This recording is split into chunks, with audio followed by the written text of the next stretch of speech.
কাঁদিস কেন রে ভাই? তুই কাঁদিস না। দাদা দাদা গো, আমি আমার মায়ের কাছে যাব। আরে গোলাম, ওরে কাঁদিস না রে।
আমি যে দুলালকে কিছুতেই সামলাতে পারছি না পিতা।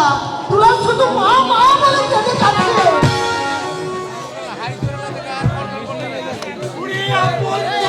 পিতা, তোরা যদি এমনি ভাবে দেখে পড়ি তাহলে আমার পিতা, অবস্থা হবে। আমি যে দুলালকে বোঝাতে পারছি না পিতা, শুধু মা মা বলে কেঁদে যাচ্ছে। মহারাজ, মহারাজ, একটি মন্ত্রী চম্পাদর অসময়ে তুমি এখানে কেন? মহারাজ, বিশেষ কাজে আমাকে আসতে হলো মহারাজ। দয়া করে একটু আপন দুলালকে অন্তঃপুরে পাঠিয়ে দিলে হয়নি মহারাজ? ওরে আপন, ওরে দুলাল, তোরা একটু অন্তঃপুরে যা, আমি একটু করে তোদের কাছে আসছি। পিতা, আমি দুলালকে নিয়ে বাগানে খেলা করতে যাচ্ছি। আপনি অতি শীঘ্রই চলে আসুন পিতা। আপনি অতি শীঘ্র দুলাল চল ভাই। মহারাজ,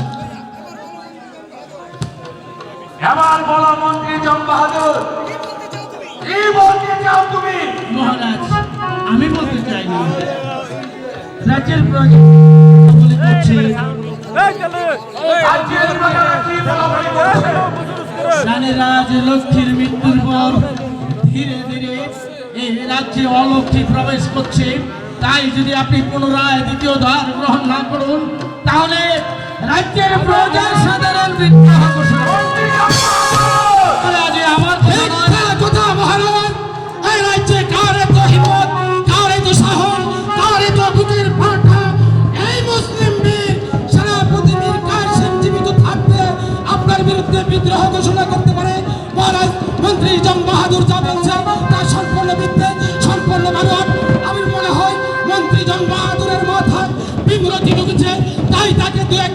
প্রশ্রয় দেওয়া হোক।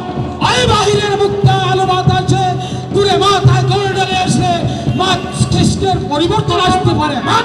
বাহাদুর কখনো মাথায় ভীমরতি ধরেনি। শ্রাবণীর কাছে আমার মনে হয় তোমার মাথায় ভীমরতি ধরেছে। না মন্ত্রী জন বাহাদুর, আমার মাথায় বিমরচিত কিনে নিশ্চয় আপনার মনে কোনো খুব মনোমুঞ্চনার সৃষ্টি হয়েছে।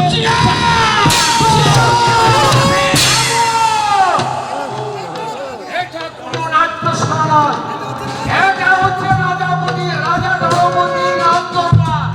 মহারাজ, মুস্তাফি মাফ করুন মহারাজ।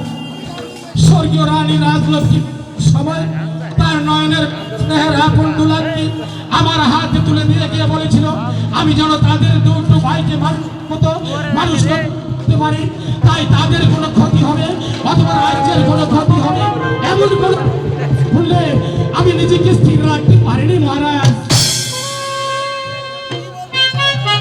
তুমি কি বলতে চাও? মহারাজ, নির্ভয় বলো। মহারাজ, রানী রাজলক্ষ্মী মৃত্যুর সময় আপন দুলালকে আমার হাতে তুলে দিয়ে বলেছিল আমি যেন তাদের দুটো ভাইকে সুশিক্ষায় শিক্ষিত করে আদর্শ মানুষ হিসাবে গড়ে তুলতে পারি, তাই আপনার অনুমতি পেলে আমি আপন দুলালকে আমার বাল্যবন্ধু মাস্টারের বাড়িতে রেখে আসতে পারি মহারাজ। ঠিক আছে, তুমি রানী রাজলক্ষ্মীর সাথে কথা দিয়েছো। আপন দুলালকে লেখাপড়া শিখিয়ে এদেরকে আদর্শ মানুষ হিসেবে গড়ে তুলবে। যাও ভূমির কাছে আপন দুলালকে নিয়ে এই মুহূর্তে মাস্টারের কাছে গিয়ে স্কুলে ভর্তি করে দিয়ে এসো। ঠিক আছে মহারাজ, আমি আপনার নয়নের মণি স্নেহের আপন দুলালকে সুশিক্ষায় শিক্ষিত করার লক্ষ্যে আমার বাল্যবন্ধু মাস্টারের বাড়িতে নিয়ে যাচ্ছি। যাবার পূর্বে আপনার অনুমতি পেলে এই বিচক্ষণ কুচক্রী মন্ত্রী জন বাহাদুরকে আমি দু একটা কথা বলে দিতে চাই। শোনন মন্ত্রী জন বাহাদুর, মহারানীর বর্জিত দুটি রত্ন আপন দুলালকে সুশিক্ষায় শিক্ষিত করার লক্ষ্যে আমি নিয়ে যাচ্ছি তাদের মাস্টারের বাড়িতে।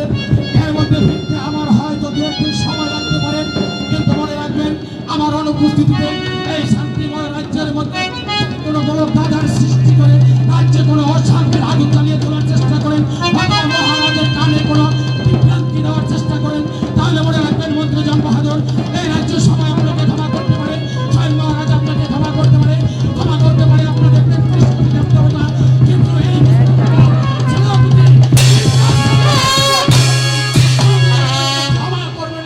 ক্ষমা করবে না। অতএব সাবধান।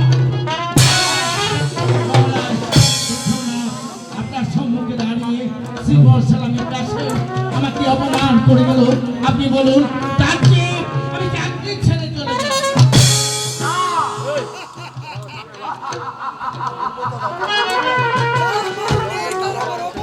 অপমান অপমান যার মান নেই তার আবার অপমান। শোনো মন্ত্রী জন বাহাদুর, তুমি যদি দ্বিতীয়বারের কথা উচ্চারণ করো তাহলে তোমার মাথা পুড়িয়ে কাদের ভিতরে ঢুকিয়ে দেব। এই কথাটা তোমার মনে থাকে যেন।